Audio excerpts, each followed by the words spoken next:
Ձիթապտղի օգտակար հատկությունների մասին հայտնի են վաղեմի ժամանակներից։ Տեսակները շատ են և բոլորն էլ օգտակար։ Բացի այդ, էներգետիկ և սննդային մեծ արժեք ունեն։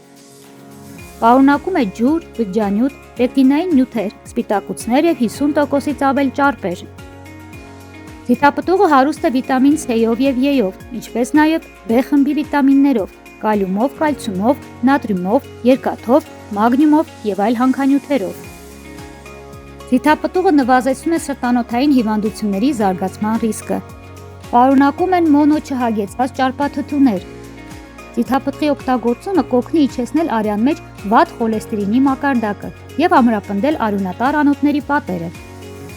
Ձիթենու պտուղները հարուստ են նաև պոլիֆենոլներով, որոնք հանդիսանում են բնական հակաօքսիդանտներ։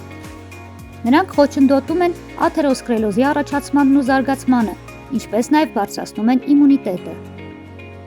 Ձիթապտուղը օգնում է նաև նիհարելուն, ինչպես արդեն նշեցինք, պարունակում է մոնո չհագեցած ճարպեր, որոնց գործածումը նպաստում է քաշի նվազեցմանը։ Այդ ճարպերն ակտիվացնում են ավելնոտ ճարպային հյուսվածքների հալեցման պրոցեսը գլխավորապես ստամոքսի շրջանում։ Ձիթապտուղը նաև վերահսկողության տակ է պահում ախորժակը, երկար ժամանակ պահպանելով կուշտ լինելու զգացողություն։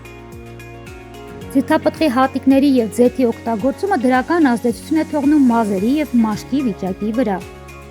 Նրանում առկա հակաօքսիդանտներն օգնում են պակասեցնել և հարթեցնել կնճիռները։ Եվ քանի որ նաև հարուստ է A և E վիտամիններով, ապա մազերին տալիս է գեղեցիկ փայլ և ամրություն։ Ձիթապտուղը դրական է ազդում նաև տեսողության վրա։ Այսքան դրականի կողքին կան նաև հակացություններ։ Չի կարելի չարաշահել պահածոյացված ձիթապտուղը, քանի որ այն մեծ քանակությամբ աղ է պարունակում։ Չմոռանանք, որ ամեն բան չափավոր ուտելու դեպքում է միայն օգտակար։